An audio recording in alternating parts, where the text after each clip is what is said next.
Assalamualaikum warahmatullahi wabarakatuh. Sebelumnya perkenalkan, saya Aprilia Dwi Tananda dengan NIM G0025-057 dari kelompok K2. Di sini saya akan menjelaskan tentang laporan anatomi blok 2.3. Untuk laporan yang pertama, yaitu untuk skenarionya, Pak Harjo, seorang pria berusia 68 tahun, datang ke dokter dengan keluhan gerakan yang makin lambat, kaku pada otot, dan tangan kanannya sering bergetar sendiri saat sedang santai atau racing tremor. Dokter mendiagnosis Pak Harjo menderita penyakit Parkinson, yaitu penyakit neurodegeneratif yang merusak pusat kendali gerak motorik di otak. Nah, pertanyaan yang pertama, penyakit Parkinson berkaitan erat dengan kerusakan substansia nigra. Jelaskan letak anatomis dari substansia nigra. Untuk pertanyaan yang kedua, substansia nigra adalah bagian dari sistem ganglia basalis. Jelaskan struktur anatomi apa saja yang menyusun ganglia basalis. Untuk pertanyaan yang ketiga, substansia nigra berada di area batang otak. Jelaskan secara berurutan anatomi penyusun batang otak, yaitu truncus encephalitis. Yang pertama yaitu letak anatomi substansia nigra. Nah, untuk substansia nigra itu sendiri yaitu merupakan suatu kumpulan neuron yang terletak di dalam mesencephalon, midbrain atau otak tengah. Dia itu bagian paling atas dari batang otak. Nah, struktur ini berada pada bagian ventral mesencephalon, tepatnya di antara tegmentum mesencephalon dan crus cerebri atau pendeculus cerebri.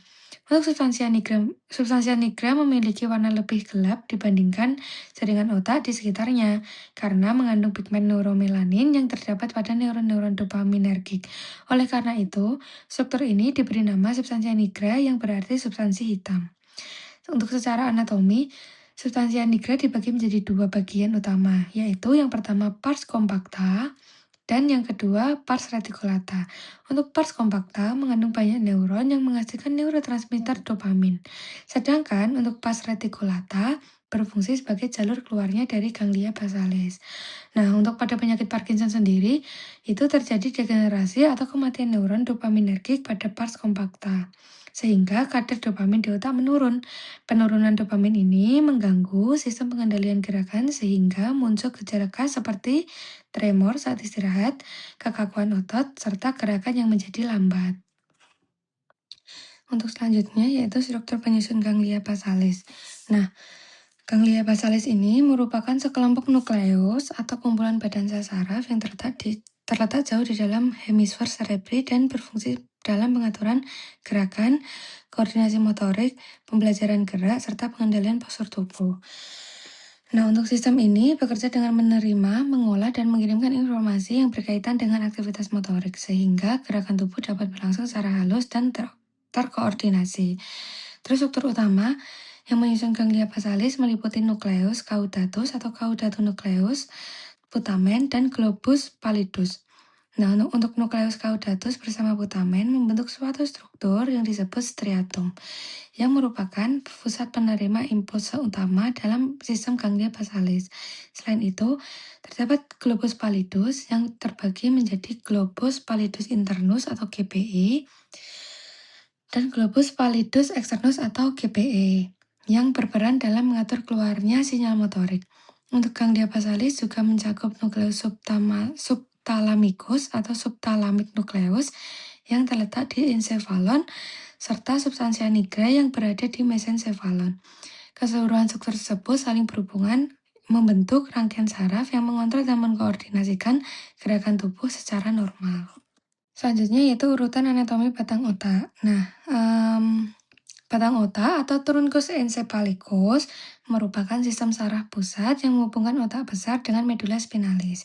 Struktur ini berperan penting dalam mengantarkan impuls saraf otak dan tubuh serta mengatur berbagai fungsi vital seperti pernapasan, denyut jantung, kesadaran, dan refleks. Secara anatomi, batang otak tersusun atas 3 bagian utama, yaitu mesencephalon, pons, dan medulla oblongata, yang akan saya jelaskan untuk slide selanjutnya. Nah, yang bagian pertama yaitu mesencephalon atau midbrain, otak tengah. Dia ini terletak tepat di bawah di encephalon dan di atas pons. Nah, mesencephalon sendiri itu mengandung berbagai struktur penting, termasuk substansia nigra, nukleus ruber, serta coliculus superior dan inferior yang berperan dalam refleks visual dan auditorik. Nah, selanjutnya untuk, yaitu yang di bawah mesencephalon itu terdapat pons. Nah, pons ini sendiri yaitu bagian batang otak yang berfungsi sebagai penghubung antara cerebrum, cerebellum, dan medula oblongata. Pons juga mengandung berbagai nukleus saraf kranial yang berperan dalam fungsi sensorik dan motorik. Untuk bagian paling bawah yaitu medula oblongata atau sumsum lanjung yang berlanjut langsung dengan medula spinalis. Nah, untuk medula oblongata ini memiliki peran yang sangat penting karena dia mengandung pusat-pusat vital yang mengatur fungsi pernafasan, denyut jantung, tekanan darah, serta berbagai refleks seperti menelan, batuk, dan bersin.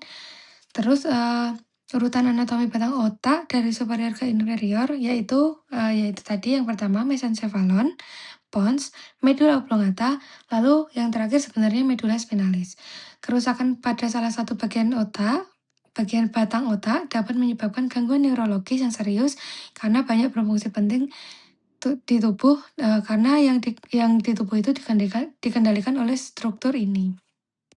Lanjut ke laporan yang kedua, Pak Joko, seorang pria berusia 60 tahun, tiba-tiba mengalami pusing berputar atau vertigo yang sangat hebat.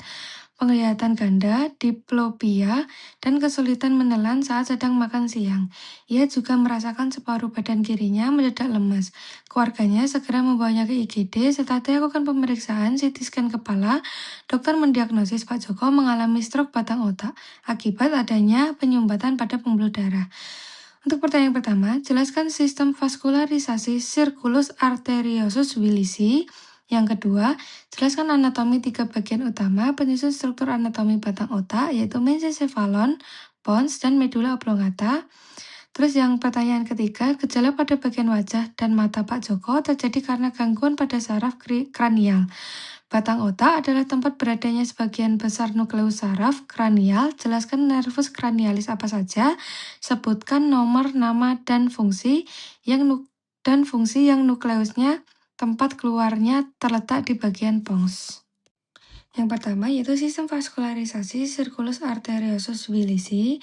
Nah, circulus arteriosus Willisi atau circle of Willis adalah suatu susunan pembuluh darah arteri yang membentuk lingkaran di dasar otak.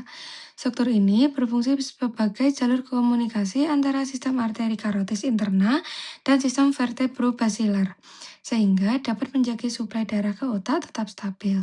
Nah, untuk circulus Willisi ini memiliki peran yang sangat penting karena otak membutuhkan pasokan oksigen dan nutrisi yang terus-menerus untuk menjalankan fungsinya.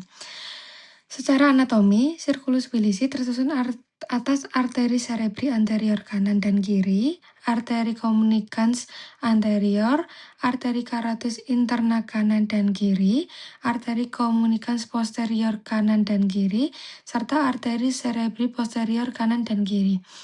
Apabila terjadi penyumbatan pada salah satu pembuluh darah utama, darah masih dapat mengalir melalui jalur alternatif yang dibentuk oleh lingkaran arteri ini. Oleh karena itu, circulus Willisi berfungsi sebagai sistem sirkulasi kolateral yang membantu melindungi jaringan otak dari kerusakan akibat berkurangnya aliran darah. Pada Pak Joko ini, kasus stroke batang otak seperti yang dialami Pak Joko, gangguan aliran darah pada cabang-cabang pembuluh darah yang berasal dari sistem ini dapat menyebabkan kerusakan jaringan saraf dan menimbulkan gejala neurologis. Nah, untuk yang ini sebenarnya sudah saya jelaskan. Yang pertama yaitu mesencephalon. Untuk selanjutnya yaitu ada pons ini juga. Tadi sudah saya jelaskan juga di laporan yang pertama. Untuk medula oblongata juga sudah saya jelaskan di laporan yang pertama. Jadi kita lanjut untuk ke pertanyaan yang ketiga. Yaitu yang ketiga tentang nuklei nervus cranialis pons. Nah, pons ini merupakan salah satu bagian otak yang menjadi tempat keluarnya beberapa nervus cranialis. Saraf-saraf tersebut berperan dalam berbagai fungsi sensorik dan motorik, terutama yang berhubungan dengan wajah, mata, pendengaran, dan keseimbangan. Nah, kalau terjadi gangguan pada pons, itu bisa menyebabkan stroke. Nah, stroke dapat menyebabkan berbagai gejala neurologis sesuai dengan saraf yang terkena. Yang pertama yaitu ada nervus cranialis 5 atau nervus trigeminus, merupakan saraf kranialis terbesar dan keluar dari bagian lateral pons. Saraf ini memiliki fungsi sensorik, dan motorik. Fungsi sensoriknya adalah menerima rangsangan dari wajah, rongga hidung, serta rongga mulut, gigi, dan sebagian kulit kepala.